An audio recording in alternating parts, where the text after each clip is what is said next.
Finally, third time lucky, we found a tomb complete with a roof. This is our third Tholos tomb. If you've seen the other episodes, you'll remember that we visited two on the other side of the Peloponnese, but those were in not a great state of preservation.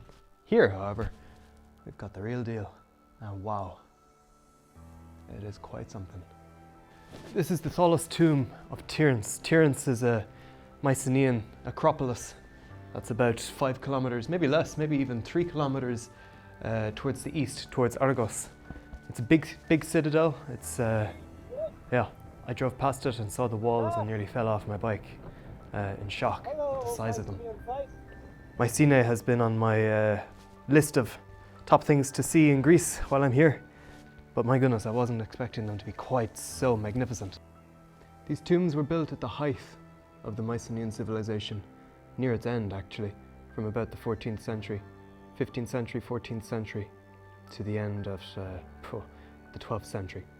And they were built for the elite, the royalty, the kings of the various cities of Mycenae. And at their time they would have been brightly painted inside, decorated with gold and bronze. I'm not sure how many people have been hypothesized to have been buried in this particular tomb, but very few. Like, this was not open to everyone, that's for sure. This was a mark of extreme power in the late Bronze Age. The corbelled ceiling is absolutely a work of art. And the size of those lintel stones above me. I don't know how many tons those could weigh, but definitely in the tens of tons, if not approaching 100 tons. They're huge. This tomb is free, which is fantastic, but the cost of that is, of course, all this graffiti.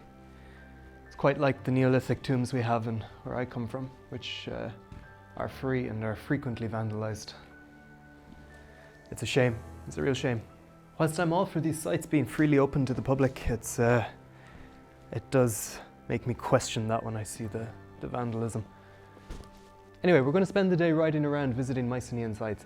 I will fill you in on the Mycenaeans in a moment, but I just wanted to start off here because it sort of completes our route from the Western Peloponnese to the Eastern Peloponnese in increasingly well-preserved tombs, finally culminating in this. And hopefully this won't be the last one we see today.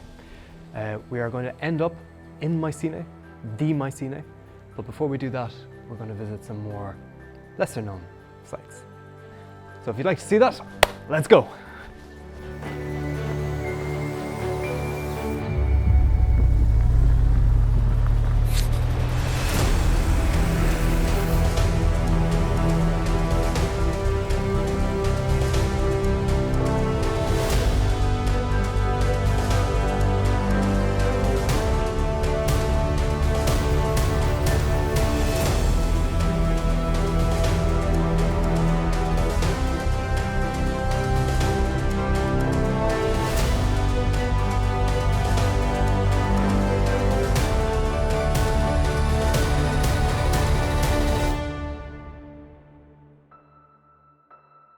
This is the Greece that Homer wrote about in the Iliad and the Odyssey, Mycenaean Greece. So for anyone who's not familiar or who hasn't seen the last episode or 2 episodes ago, let's do a quick recap. Feel free to skip this if you're only here to look at the architecture. Mycenae, the Mycenaeans, were the culture that existed in Greece during the Bronze Age.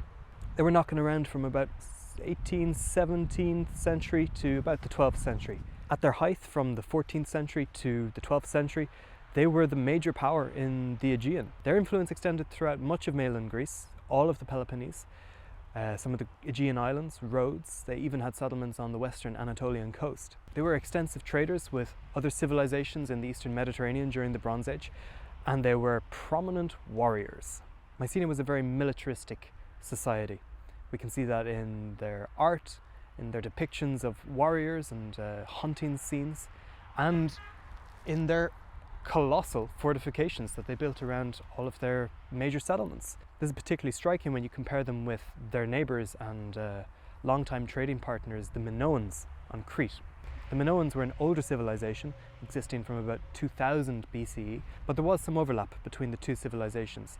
including a lot of cultural influence exerted by the Minoans on the Mycenaeans. The Minoans are famed for their palatial complexes, like Knossos, but what's even more interesting is the fact that they didn't use fortifications around their settlements, which is striking when you compare it to the settlements on mainland Greece, such as these guys. So militaristic were the Mycenaeans, in fact, that they give us probably the most famous war in Western consciousness, the Trojan War, Homer's Iliad. Troy was a city in northwestern Anatolia. It likely did exist, and the war likely took place. The Trojans were a vassal, most likely, of the Hittite Empire, and their city was sort of located on the periphery of Mycenaean influence. So the war obviously didn't take place as Homer describes, with the gods interfering and semi-divine heroes, but it's likely that a substantial conflict between the two powers, Troy and Mycenae, did occur, both because of the obvious, the Iliad, this millennia-old oral tradition of this great war that occurred, but also the archaeological evidence around the archaeological site of Troy. Agamemnon, Menelaus, Achilles, Hector, Paris, did they all exist? It's sort of irrelevant. The point is, this is who we're talking about, the Mycenaeans, the Greece of legend, the civilization that the archaic and classical Greeks thought was half mythology and half truth, a sort of long-lost golden age, centuries before their time, but as you can see, clearly is very much real. At its height, Mycenae was a powerful and wealthy civilization, and it was literate, and we can read their language, which we call Linear B, and it is the oldest traceable genesis of the Greek language, the Greek alphabet. Similarly, the Mycenaean gods are very old versions, incarnations of the Olympian gods, which we all know and love. So with that brief context, we can really admire the archaeological site of Tiryns. It was probably a regional power, neighbouring Mycenae itself, was probably ruled over by its own, sect of the Mycenaean royalty. We're not quite sure. We're not really sure how centralized the Mycenaean state, not in its modern, interpretation of the word, but we don't know exactly how the state functioned, how centralized around Mycenae it was. Was it a client-based system? It's likely, but yeah, we can't be sure. What we know is that Tiryns is a palatial acropolis. We enter through the main gate, the eastern gate, up a ramp through this colossal stone gate and into the palatial complex. Now, it requires a little bit of imagination because the site is so old that it's little more than, a labyrinth of low stone walls. But we can identify the layout of the palace. We can see the courtyards, the altar, the footprints of the colonnades, and below that then we have the walled settlement itself.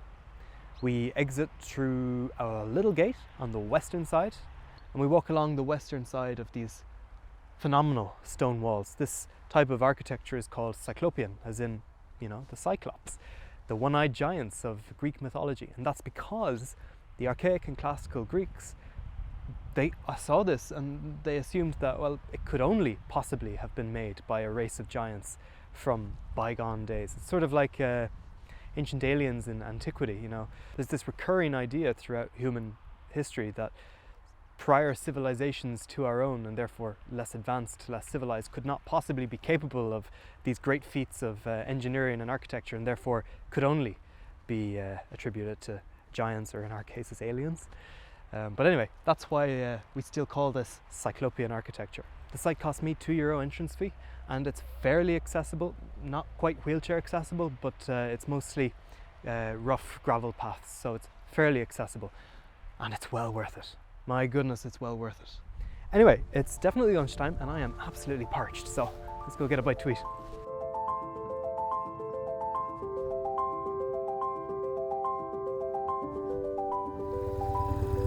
Look at this beautiful Byzantine basilica here. They're just so gorgeous. You see them, nearly every town has one. Gorgeous.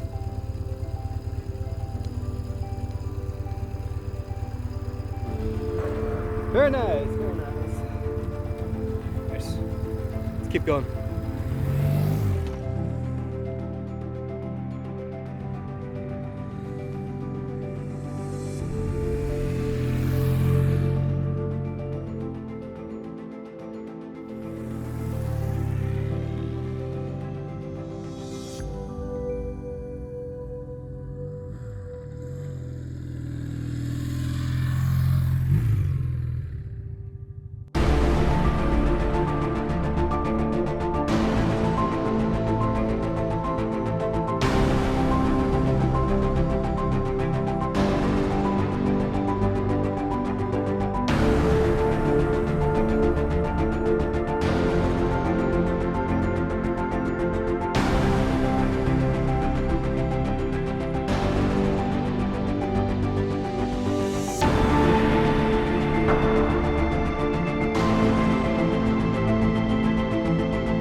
This is the Mycenaean Acropolis of Midea.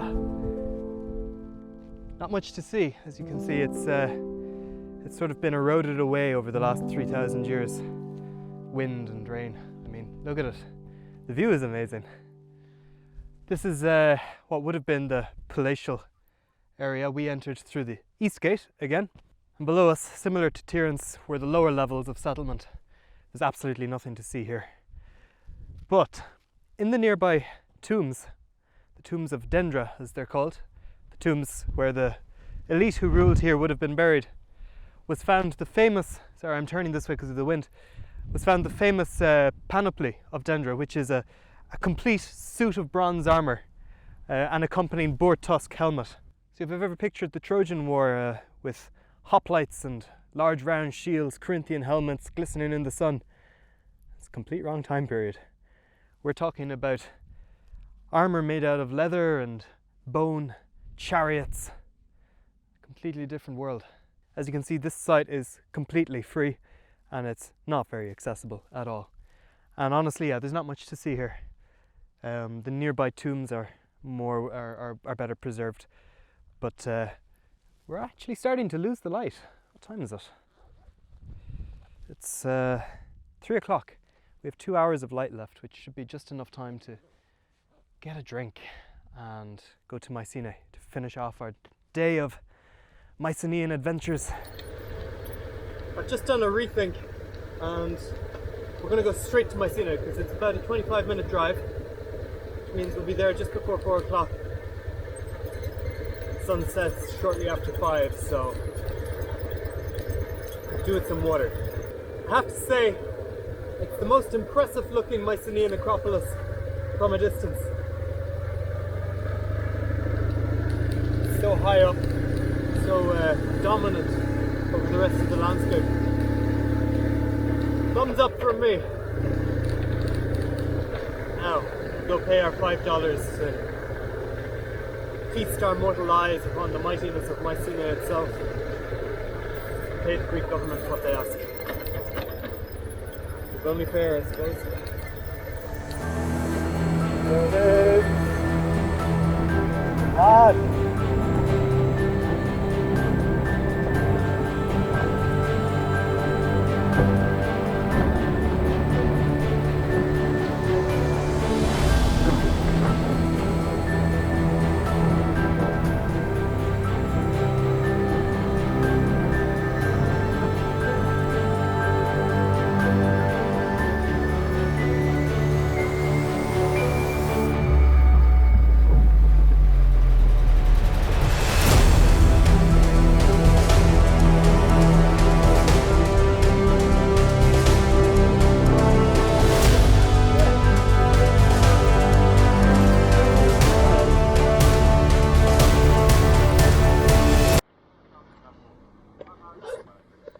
Closed.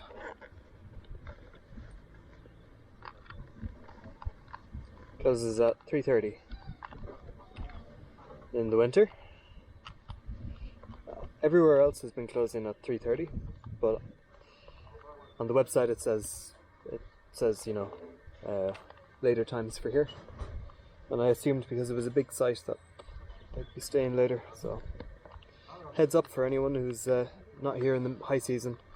Even though it says on the website it is actually 3:30 they close at.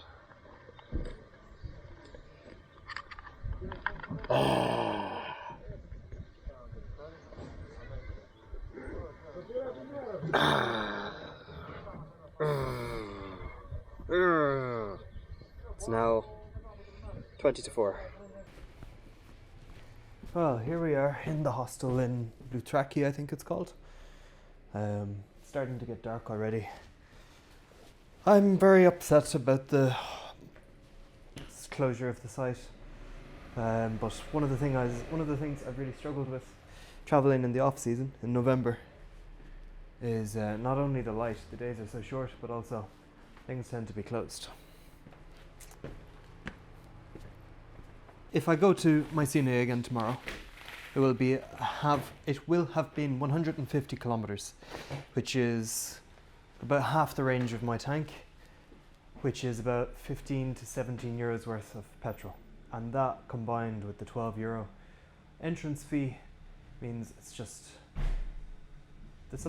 more than I can afford to go see a bunch of stones, I'll put it like that. I haven't completely ruled it out because I haven't eaten and I don't like making decisions when I'm hungry, but it's not looking good.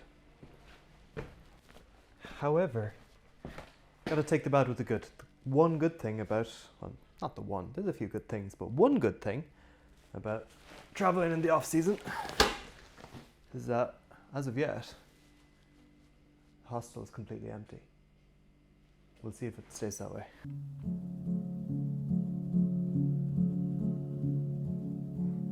So it is the next day, as it were. I'm still in the hostel. I finally got my washing done after a little bit of drama, which involved me riding to Argos and back this morning because I forgot my laundry in the hotel where I was. Anyway, I decided not to go back to Mycenae today because it just works out too expensive. The petrol to go there and back, plus the €12 entrance fee.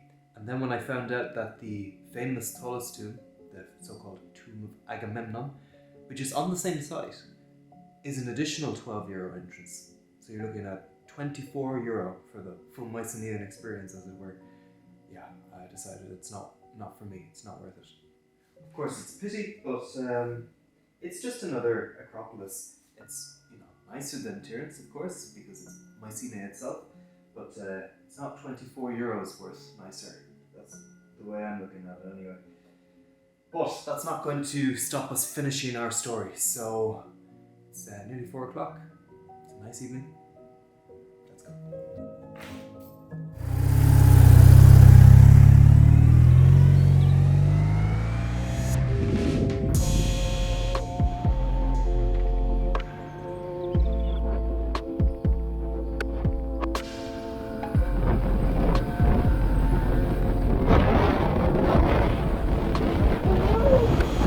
Oh yeah!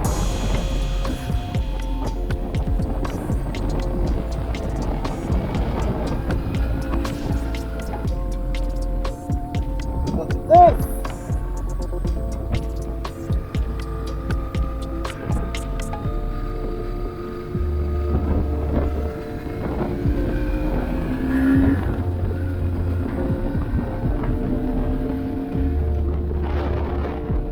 Let's just stop and have a look at this.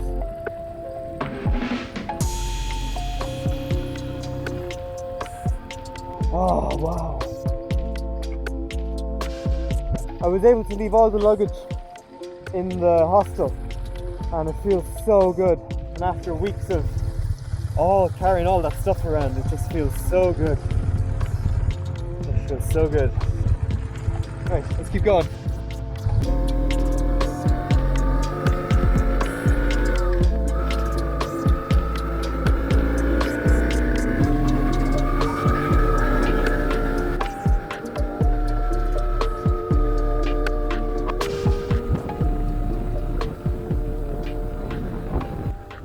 Hello there.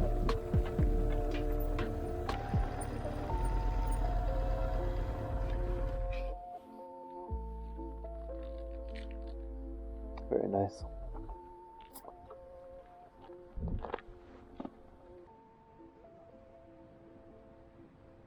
Not a bad place to end things off, huh?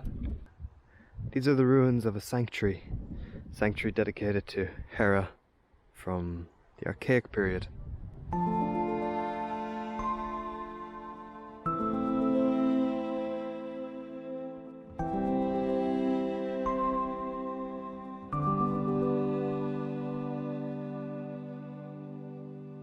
So here we are, sitting in the site of an archaic temple. There's the modern Greek flag fluttering away behind me. The sound of the water in the Bay of Corinth. It's all very appropriate. So we sort of have to address the elephant in the room, because as fascinating as the Mycenaean civilization is, even more so perhaps is the reason why they're not around anymore. Why is this called Hellas instead of Mycenae? Well, they sort of just disappeared. At their height in the 13th century, I'm sure for the people living at the time, enjoying they didn't know it was the zenith of their power, but I'm sure they could feel that their influence was unparalleled in the Eastern Mediterranean. They were the masters of the Aegean. And yet, in the space of history, comparatively, it all fell apart overnight. From about 1200, we see the great palaces of Mycenae, Tiryns, going up in flames. The palace of Nestor, which, we've talked about that. We didn't go to it. The whole reason why we have Linear B deciphered is because of the clay tablets that were baked in the raging fires in the palace as it crumbled, as it went up in smoke.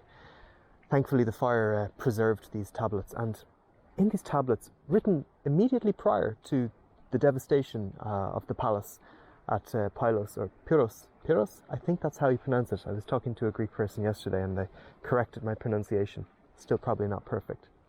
But those tablets, written immediately before, the incineration of the palace, are frantically describing an imminent threat and the measures that the inhabitants of Pyros were taking to meet this threat. And that's it. The record goes blank after that.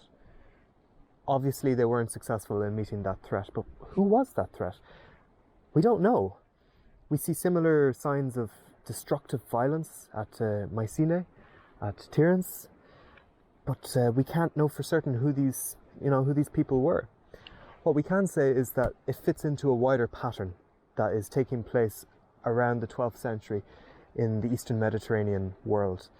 We call it the Late Bronze Age collapse. If you've seen my first documentary, Searching for Tartessos, we go into that in some depth because, it sort of was the end of the Late Bronze Age world. For those people who lived through it, it would have been a time of great uncertainty, a time of great change, of violence, of hardship.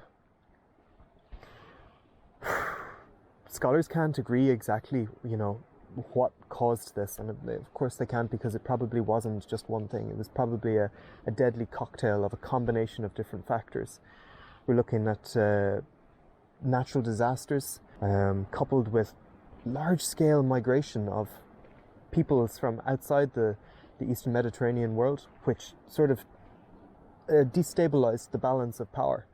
And with that destabilization, the whole sort of Eastern Mediterranean world order crumbled. Maybe that's a better word for it, rather than, I'm not going to propose anything. I am not an academic, but the word Bronze Age collapse sort of implies a sudden, caving in of the roofs. Sorry, my SD card ran out of my main camera. So I was saying, maybe the late Bronze Age crumble would be a better word for it, because although it happened, as I say, comparative to the span of history, relatively fast, within the space of 50 to 100 years, surely it was not an overnight thing. This was a disintegration of, the structure that kept these societies standing. Social unrest, external pressure, environmental catastrophes. It must have seemed like the end of the world. Of course, not everyone disappeared. People still lived in these sites. I hope that wind noise isn't getting to that. But it's not like all the people just disappeared overnight. No, the people stayed. These sites continued to be loosely inhabited for extended periods of time after the collapse of the palaces. And this is what it was, really. It was the collapse of the ruling structures, the power structures. The palaces were all burned, but the sites continued to be inhabited. But without any structure or centralized power, you have a sort of dissolvement of society into contracted, smaller, self-contained pockets.